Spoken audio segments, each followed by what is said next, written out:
Et on a la chance de retrouver justement une journaliste qui a créé un site, le Projecteur TV, c'est Marie-Céline Solérieux. Bonsoir.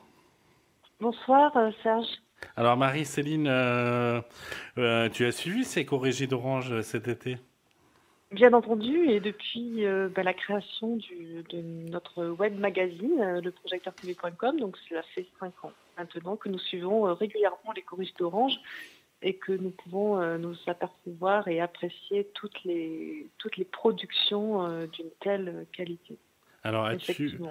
as-tu vibré, as-tu eu des frissons en écoutant Nadine Sierra dans Gilda et Anita Ravishvili dans Amneris cet été? Bien entendu, surtout que j'ai eu la chance de la rencontrer, de l'interviewer, puisque à travers la chance du métier que j'exerce, qui est plutôt lié, j'ai envie de dire, à une grande passion. J'ai la chance, l'extrême chance de rencontrer ces artistes-là, tout au long des scènes d'opéra et de théâtre et de danse, dans toute la région Vaucluse, Bouches-du-Rhône et même, j'ai envie de dire, région PACA.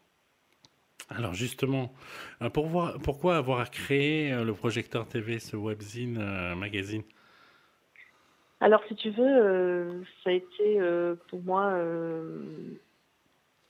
plutôt une envie de partager ma passion, qui est celle de l'art.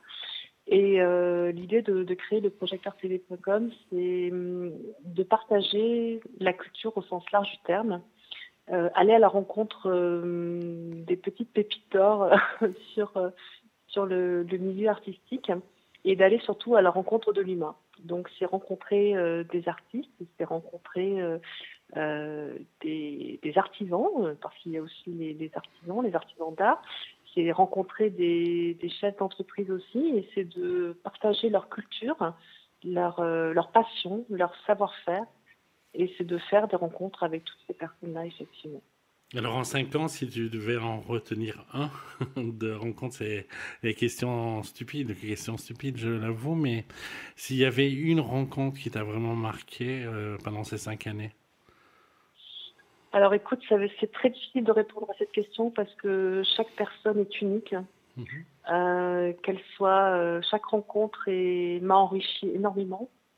Que la personne soit connue d'une autorité nationale, voire internationale ou locale ou régionale, chaque personne a une passion à partager. Et c'est vrai que à chaque fois, je suis ressortie grandie, je suis sortie enrichie de cette transmission. Après, pour être vraiment précis, j'ai envie de dire Inba Moula, pour corriger d'Orange, puisqu'on est dans les corriger d'Orange, Mhm. en termes Soprano française, d'artistes lyriques. albanaise, qui chantait dans les chœurs de Bastille et qui est devenue une des grandes sopranos Exactement. Alors là, elle a eu un internationales. parcours absolument atypique. Je pense qu'on peut vraiment parler de parcours atypique. Hermonella Yao, qui elle aussi, Albanaise voilà, aussi. Albanaise quand aussi, on, hein. voilà, albanaise aussi. Alors je sais pas, mais c'est vrai que si vous avez la chance si vous avez la possibilité justement d'aller sur le projecteurtv.com, vous pourrez voir cette interview avec Hermonella, qui raconte vraiment son parcours avec son parcours de débutante avec ses immenses difficultés de base jusqu'à ce qu'elle est devenue la soprano internationale et qui vous reçoit comme une amie, j'ai envie de dire. Voilà, donc ça, ce sont vraiment deux rencontres qui m'ont vraiment marqué dans le monde de l'opéra. Et moi, je dois te remercier aussi parce que pendant la saison de l'Opéra d'Avignon, 2016-2017, tu as fait un très beau portrait, une très belle interview, mais justement de la sœur du pianiste qu'on a entendu auparavant dans l'émission, qui est un ami d'ailleurs, Ludmila Angelov, Alex Manda-Chanska, Alex Manda, Oui, très très belle interview, qui était une Alex merveilleuse. Pada qui m'a pris dans ses bras, à la fin de l'interview, donc ça aussi c'est vraiment une rencontre mémorable. Une petite fille d'artiste, une Nîmoise à la base. Donc, je pense que ça aussi, c'est très peu su, son origine vraiment locale, qui est, qui vivait donc dans les qui a grandi dans le pays de l'Est, dont je n'ai plus de mémoire exactement le La pays. Bulgarie, ouais. Et voilà, la Bulgarie, merci. Merci. et qui vit aujourd'hui à Paris et qui est dans le monde de l'opéra aussi depuis différentes générations. C'est vraiment une belle rencontre aussi que j'ai eu la chance de pouvoir partager. Alors de cet été 2017, je t'ai un peu croisé partout, hein. Tu étais à la rue d'Enterron. D'ailleurs, nos auditeurs, je les invite à aller sur le Projecteur TV et découvrir les interviews, les rencontres. Euh, Parmi toutes ces rencontres cet été, parmi tous ceux que tu as pu voir, de la rue d'Enterron, en passant par les Corrigés d'Orange, en allant à Grignon, par exemple, pour À rencontrer Grignan, Marie-Claude Marie-Claude Testragala, Testragala, avec Julien Drouot Sandra dans l'organisation, que l'on retrouvera au Mm, Tourski cette saison, qui sera un des bien sûr. temps forts Au, de... au théâtre du Tourski, Oui, tout très à fait. prochainement, au mois de février, je crois. Et que on peut retenir parce que les places partent très très vite pour ce spectacle. Euh, c'est- Au c'est- c'est- Festival de la Coste, Pierre Cardin aussi. À Gordes, pour les voix de Gordes aussi, avec Elsa Dresing, qui est une magnifique soprano, jeune soprano, qui a interprété le rôle de Michaela au Festival d'Art d'Aix-en-Provence. Mhm. Voilà, donc excuse-moi, j'ai été coupée. Oui, donc si tu devais retenir les coups de cœur de cet été, ça serait tes coups de cœur à toi. Hum, je pense que comme je te disais, chaque artiste est unique.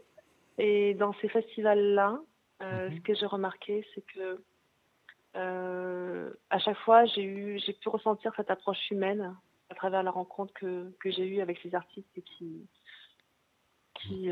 sont qui parcourent les scènes internationales. J'ai rencontré à la rue d'Enterron Adam Laloum, qui est un fabuleux prodige pianiste, jeune pianiste, qui d'ailleurs est actuellement à l'approche de son festival qu'il a créé du côté de Carcassonne, dont il est le directeur artistique. Donc voilà, Adam Laloum, qui est un jeune pianiste, qui est d'une sensibilité extraordinaire, qui presque cesse plus d'exister quand on le rencontre et que lorsqu'il est sur scène, on ne reconnaît plus le personnage. Donc là, c'est vraiment quelqu'un qui m'a énormément marqué. Mhm. Les Corrigés d'Orange aussi, avec à la fois ma démarche d'interviewer des jeunes talents aussi, Rémi Mathieu, qui était le messager dans la dernière production de Rigoletto. Et puis Sonia Yoncheva, que j'ai eu l'immense chance de rencontrer au Festival Lacoste, qui est absolument inaccessible, mais justement, à travers ces festivals-là, à travers ces festivals justement de région, on a la proximité de pouvoir rencontrer ces artistes et de pouvoir avoir cette approche humaine et de pouvoir partager à la fois leur passion, leur sensibilité, mais aussi leur peur, parce que même si on est artiste international, on a aussi des peurs, des craintes, et ce que l'on peut appeler d'ailleurs le trac. En tout cas, voilà, moi je vais vous inciter, tous les auditeurs, à découvrir ce site. On va rappeler l'adresse, c'est le projecteurtv.com. C'est ça? Oui, c'est ça, c'est le projecteurtv.com, et je voudrais juste Oui. préciser, donc l'adresse c'est www.projecteurtv.com. Je voudrais juste préciser qu'aujourd'hui j'ai une équipe qui m'entoure, une équipe de passionnés, Oui. et j'ai grandi avec eux, donc je souhaite vivement les remercier. Ils sont combien autour de toi? Qui m'accompagnent jour après jour justement pour le développement de ce magazine, et aujourd'hui on est une petite équipe de 9. D'accord, ok. En tout cas, je te remercie, Marie-Céline, et tu es la bienvenue, hein, quand tu as envie d'intervenir dans cette émission ou nous faire part d'un coup de cœur. En tout cas, à bientôt. Avec grand plaisir. À Avec bientôt. grand plaisir. À Merci bientôt. beaucoup. Et moi, je vais